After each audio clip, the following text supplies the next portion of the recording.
Hello, everyone, and welcome back. I got the flu right as Baldur's Gate 3 released.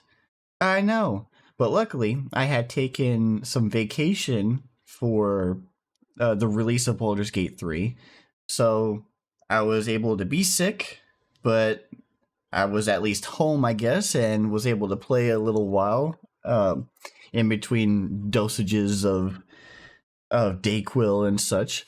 But I'm all better now, just doing that. The after effects of being sick, congestion, coughing, all that stuff. But went to the beach today and came back home to a community update, which this one is pretty cool.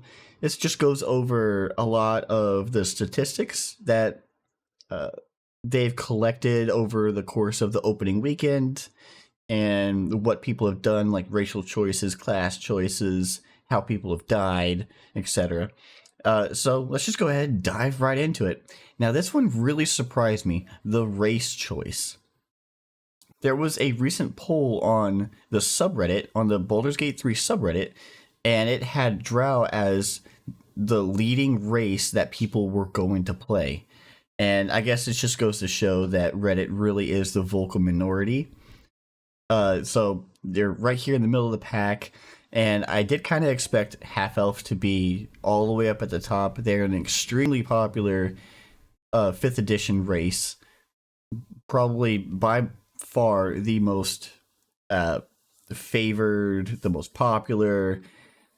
They're one of the most well known. What was a little bit more surprising though was humans are right behind them, really close behind them. I expected the humans to be more in the middle, like probably along Drow or maybe a little bit back.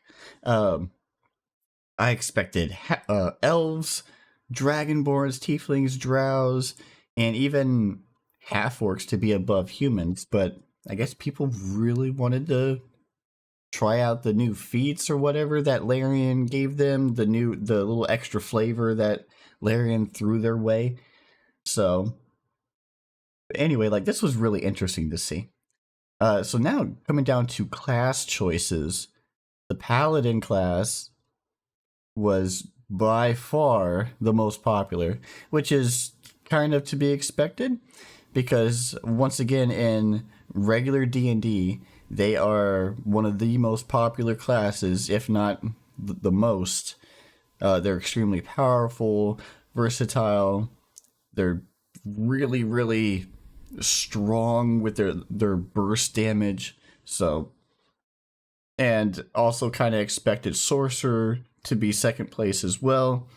Kind of surprising to see warlock though.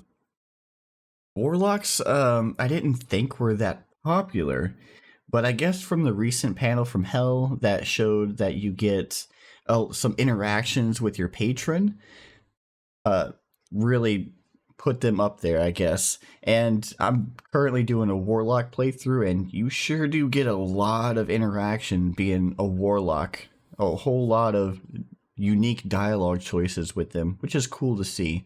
It's a little bit surprising to see cleric all the way down here at the bottom, though, because clerics are really powerful. They are no joke. They're not just your healer class. They're very powerful class. So it's kind of surprising to see them like there's like this little cliff, and there's clerics right at the bottom of the cliff.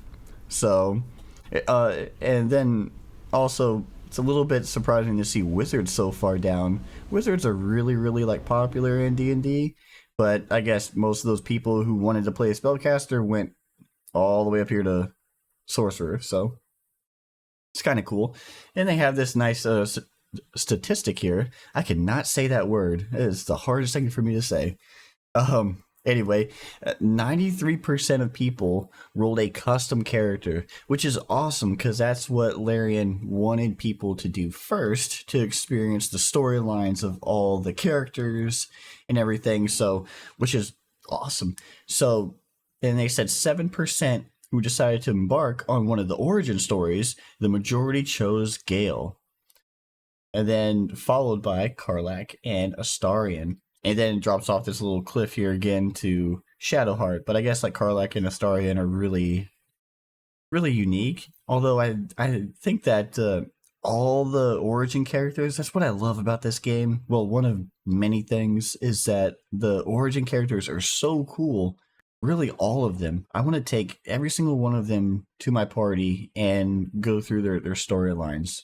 That they've done such a good job making all of them super interesting, in my opinion.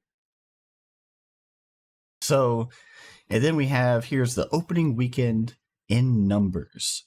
Let's see. In terms of diplomacy, players veer on the side of good. So 34.9% assaulted the Grove, while 65.1% saved it. Actually, a little bit surprising that this is as high as it is. I didn't expect people to be assaulting the Grove this much. But I mean, I guess that's cool to see that people are trying both sides. And of course, our little doggy, he got petted and scritches so many times. And look at all these corpses. That is a lot of corpses that people have been talking to. I know that for myself, I go out of my way to talk to every single corpse that I can. And man, people have played a lot of this game. 10 million hours. Pretty crazy. Pretty crazy. So they have a roadmap for hot fixes and patches, and it's all thanks to our reporting. They know what to look forward to, because guys, you got to think how big this game is, and I know that all of you have played it and probably well into Act 1, probably Act 2 right now, and you know how deep these systems go, how many characters there are, and how many things that's possible to break. I've been lucky in my playthrough where I haven't encountered much. I've encountered probably like 5-6 bugs, and they haven't been game breaking. Well, except for one. That forced me to reload a save. But other than that one, it's been really good. Been really solid. Now, what is surprising to me is that out of all these people, everybody who has played, right? Like, look at these huge numbers. Look at all these people that have done the Grove and all that stuff. Only 368 people managed to finish the game in the opening weekend. That is so few people in comparison to how many people are playing. There were over 800,000 people playing on Sunday. And then so here is the all the infographics and everything all in one. Almost 100,000 people have been rejected by Astarion, which I think is really funny.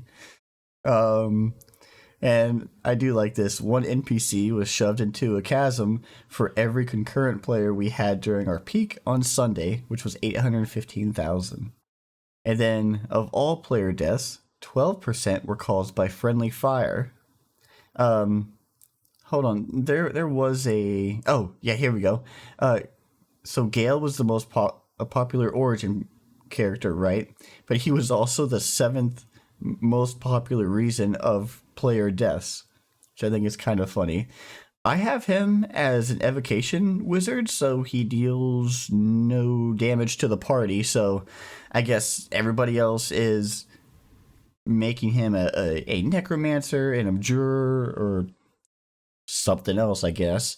But for me, it felt like natural to shove him into the evocation and dish out that loads of damage. And then I don't have to worry about being fireballed on and all that good stuff. So yep, that's it for the video. I was just gonna go over this community update, and I'll see you all hopefully soon in the next one. Feeling a lot better. I know my voice might sound a little raspy, a little congested, so that's why it's been days since I've uploaded. But more will be coming. Thanks for watching.